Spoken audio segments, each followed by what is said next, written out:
All right, how you doing out there? It's flytraders.net in cooperation with WeCoolin.com.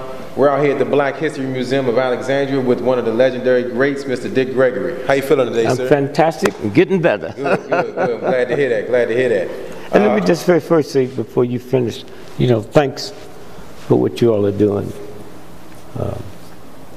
If this country falls, it can be blamed on the news media, certain politicians, and cops. I'm not talking about the black thing. I'm just talking about the stuff that the cops know. I understand.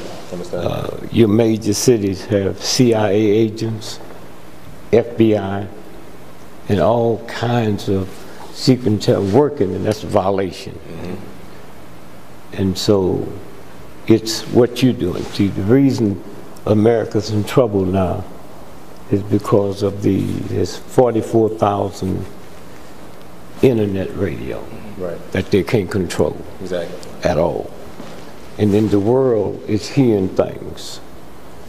And so I just say to you, thank you. Thank you for having us. Thank you. Yeah. Thank you for all the research you do. I know you spend hundreds of thousands, millions of dollars on research. And it's just amazing the things you catch between the gaps. Oh, yeah. It's amazing. Well, see, my problem was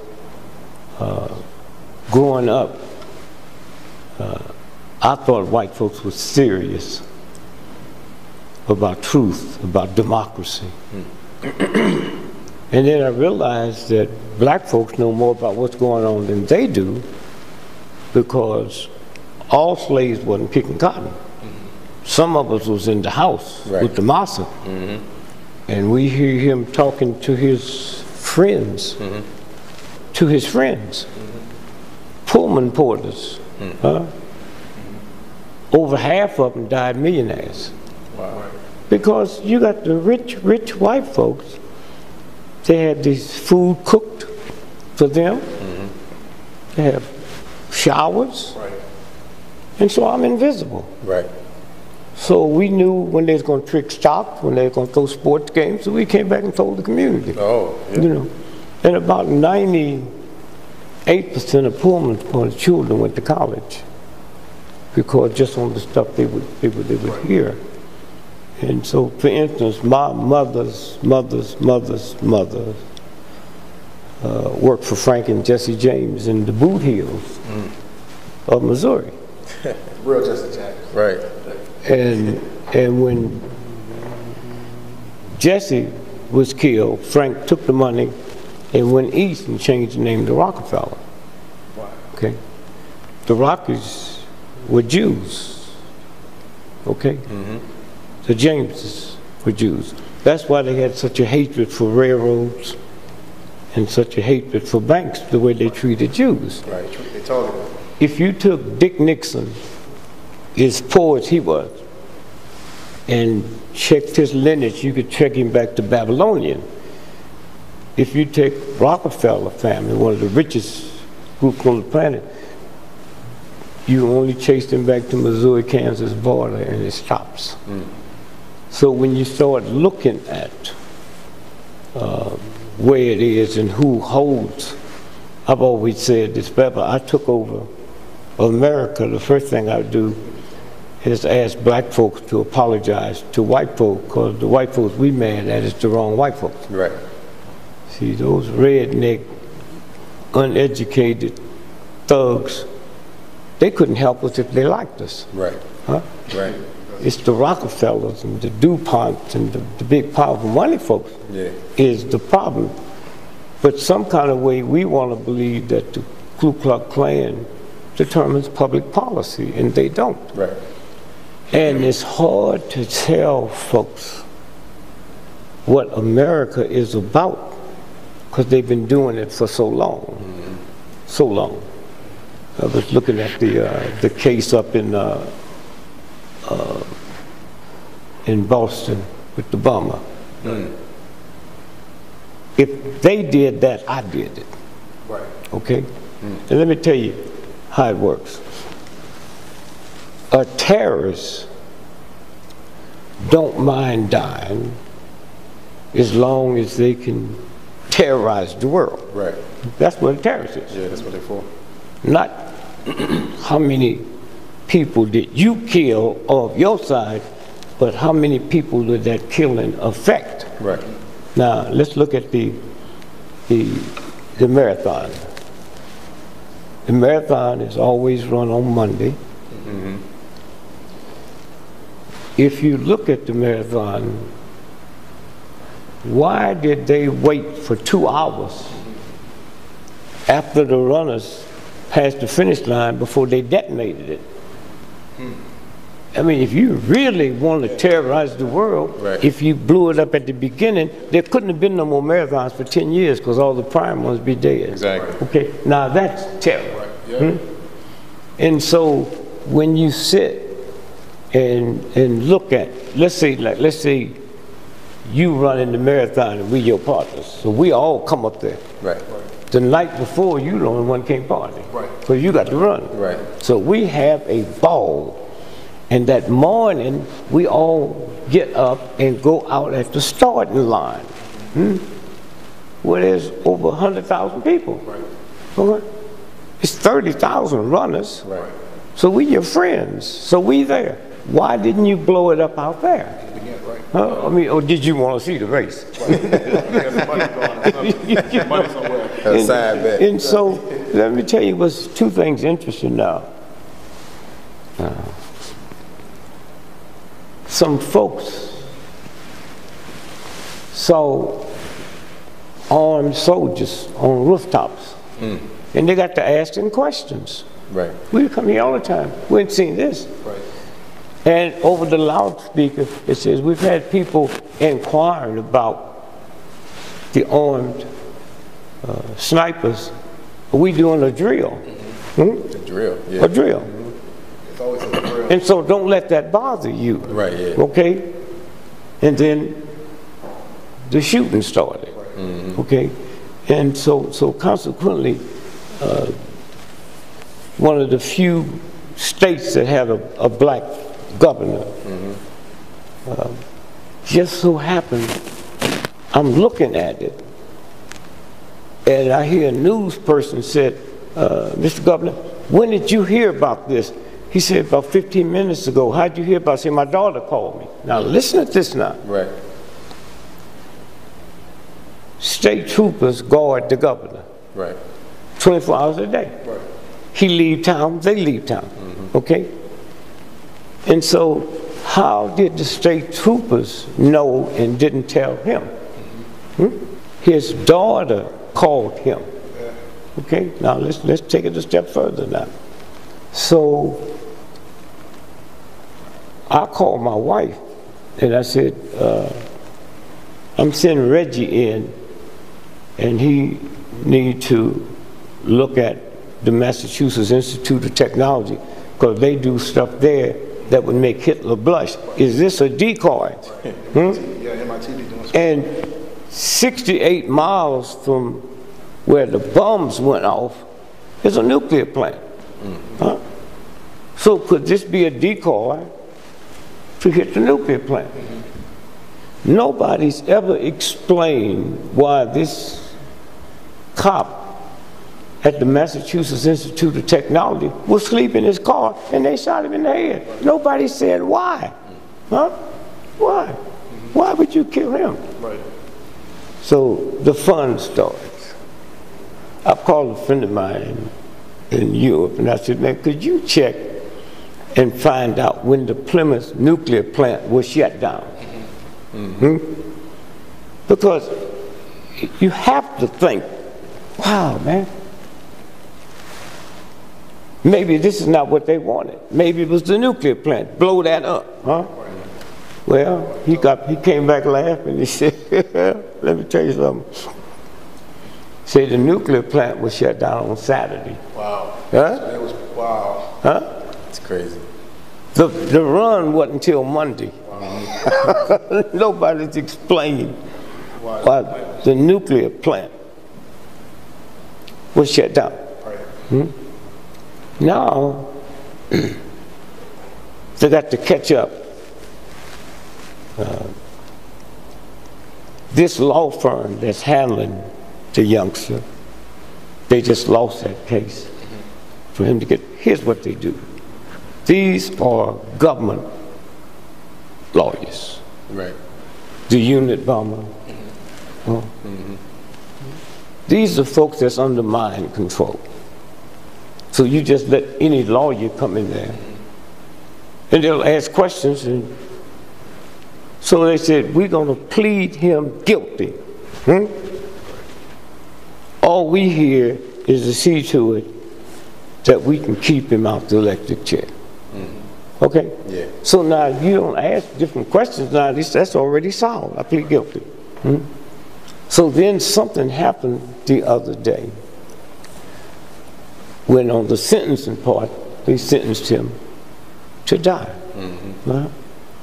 And so now, let me just say this now. That will be overturned. And so when you stop and think about, so now they got 2 FBI agents from DC that came in, and their job was to, everything have to go through them. All them little towns, you cannot shoot nothing out here that goes out around the world. Oh, okay. Now listen to this now, because it's very important. The 2 FBI agents that oversaw the whole investigation, when they got back to Washington, they were killed. These are 2 FBI agents. They was doing an exercise. Another exercise. In Virginia. And fell off the helicopter. What did that headline say there? What? Fell off the helicopter? Yeah. FBI agents killed in Virginia. We're investigating the Boston bombing.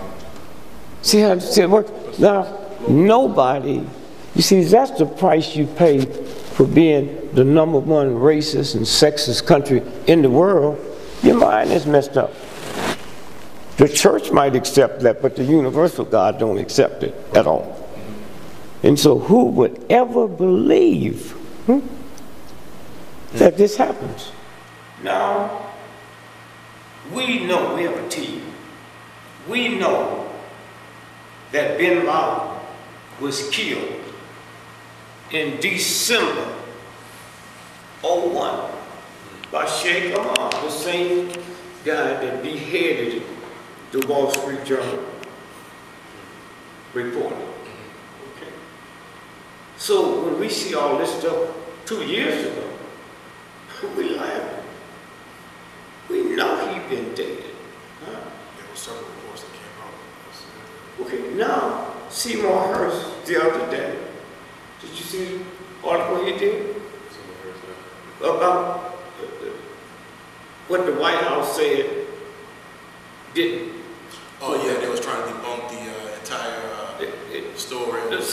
So it's something tricky about, here's Seymour Hersh, well respected. They won't say CIA agent. But if he knew that the president was lying, and he probably was, then how come he didn't know the 6 Navy SEAL that went upstairs and was there, and the one that killed him, all 6 of them are dead? Now, that's not in this article. Yeah, I remember that. You mean, how could you research that and not know? 5 of them died in a helicopter crash. Right. I remember that right in the story, yeah. And now watch this now. The one that claimed he shot him in the head, he was killed on the rifle range by another Navy SEAL. And this is how it goes. And the American people is so duped and scared. You see, the CIA and the FBI and the National Security Council, they ain't nothing but hoodlums and thugs. And if there could be anybody on the planet worse than the devil, it's them. So how do they have so much power? Because we scared of them. Right. Huh? Right. We are scared of them. Fear and God do not occupy the same space. Huh? And so, see, we represent light. The evilness of them represents darkness.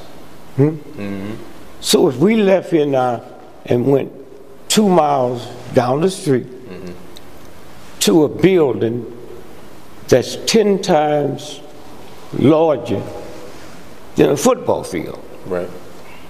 and it's nighttime, and we open the door, and in it is 3 million rats and about 10 million roaches. All you gotta do is turn the light on, and they'll run. You don't need no gun. Right. That's when light submits through fear to darkness, then darkness is in control. And so let me show America something here. Now this is a conservative newspaper, the Washington Times. Wednesday, April the 22nd, 1998. Can you see that? Read that too. You coming through my mic? Okay. Yep. Okay. It says FBI paid mortgage. Slow. FBI paid mortgage of Nichols' home. This is Terry Nichols. Terry Nichols, yeah, Oklahoma City bomb. At that time, it was the worst act of terrorism in the history of America. Okay, what's it say now? All right, it says in Denver, the FBI made mortgage payments on Terry Nichols' home after he was arrested. Now listen to this. After he was arrested, the FBI was paying his mortgage. Now here's what's important. Keep reading that. Listen to that. All right. And before he was convicted of conspiring. After he was arrested, but before he was convicted for conspiring to what? To the bomb Oklahoma City Federal Building Court documents show. A Justice Department Now listen to this. It's very important. A Justice Department spokeswoman said, listen. That she did not know. She did not know. Why the government made the payments. Why the government made the payments. No, now she didn't say that's not true. Right. Let's stop right there. She didn't say it wasn't true. She said, I don't know why this government was paying his mortgage, nor I don't know how much.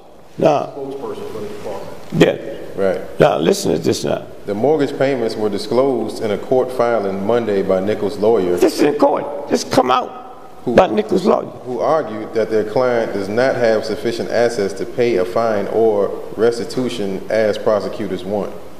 Now think about all these Americans sitting out there. And it's almost hard for them. Well, they have to say, I'm lying. Well, if you say that, then you got to say the Justice Department woman is lying. The Washington Times is lying. Because when you have a shallow, filthy spirit, which we all have, I don't know where you go when you die. Well, wherever bad folks go, I know I'm going. I got to go to a peace rally. Round trip, first class, my ticket cost $42,000. The tax money off of that, this government buys bombs, drones, and kill women and children all over the world. So when they fall on mine, I just look up and say, hey, what took you so long? Right. I'm part of the filth. Right. Anytime you go buy a bottle of milk and you pay the taxes, you part of it. And so when you stop and think about, you know, for instance, here, this is the LA Times. And that headline say what? Los Angeles police differ sharply with prosecutors on arrest totals. Now here's what this is. Now listen to this here. This is the ride in LA after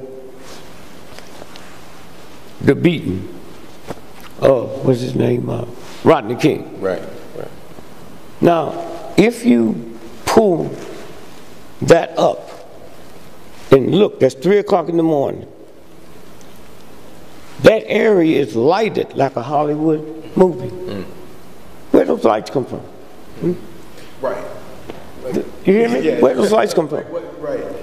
The people that took the picture was an Australian couple. We checked them out, we find out it's like the Australian CIA heavily connected with the American CIA. Right. Now, before Rodney King got that whooping, he was sentenced by a judge in LA to 9 years in jail. 8 weeks later, he was out. Right. And nobody can explain what's he doing out. Right. Huh? There was 2 other people in the car with him that night that died mysteriously. Nobody talks about that, right? So now what we're looking at is the ride starts. Huh? Now this is New York Times, International Times, Sunday, May the 10th, 1992. And listen to this here now. Police officers said today that they have arrested 18,000 people from Wednesday night, April the 29th, the day the riots began, through this morning. But the prosecutor said that we cannot account for as many as 10,000. We don't know where they are. It's a mystery to a lot of us. Now, here's what I mean. 18,000, 10,000, they took their organs. Here's organ selling on this planet make more money than prostitution, illegal drugs, and gambling. Huh? Okay? Now, here's a chart of what organs sell, just like you go to a butcher shop and here's your choices. Here's what it costs you. So now when we checked it out, we found out that the 10,000 was moved from LA to Portland, Oregon. Wow. I checked with a guy there and I said, how you gonna miss 10,000 black folks? He said, oh yeah, they came to us. I said, but how'd they explain it? I said, well, these were LA black men, no education. So we taken them to teach them how to be forest fighters. Wow. Fine, forest fighters. Okay, that's a job. So it's like a subsidy program. You go all over the world, wherever there's forests burning, you go. Huh? They took them to Kootenai, Oregon, to the Coast Guard place, and that's where they took their organs. Huh? And so, you know, when a paper like this here runs this, but there's no follow-up, Right. you know, there's no follow-up, then you know something is wrong.